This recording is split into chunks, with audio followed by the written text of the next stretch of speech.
పొదుపు అంటే ఏమిటి, వాట్ ఈస్ ఎ సేవింగ్ అనేది ఫస్ట్ మనం తెలుసుకోవాలి. పొదుపు అనేది తెలుసుకున్నప్పుడు అది ఎంతవరకు ఉంటుందో చెప్పవచ్చు. పొదుపు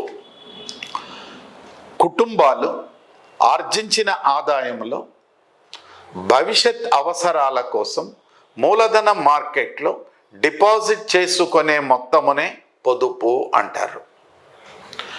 ఈ పొదుపు అనేది ఆర్థిక వృద్ధిని నిర్ణయించు అంశములలో ప్రధానమైనటువంటి కారణము అని చెప్పవచ్చును.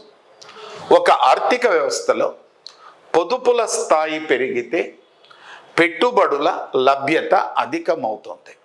పెట్టుబడులు అధికం కావటం వల్ల ఆ ఆర్థిక వ్యవస్థలో ఆర్థిక మౌలిక వసతులు, సామాజిక మౌలిక వసతుల నిర్మాణం జరిగి ఆర్థిక వ్యవస్థ యొక్క ఉత్పాదక సామర్థ్యం పెరుగుతుంది.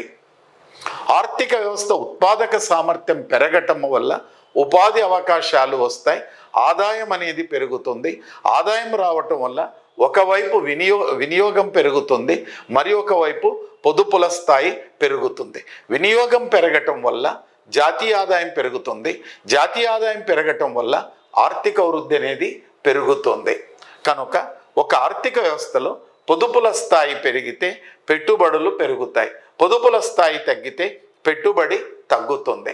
కనుక ఆర్థిక వ్యవస్థలో పొదుపు పెట్టుబడుల మధ్య అనులోమానుపాత సంబంధం అనేది ఉంటుంది.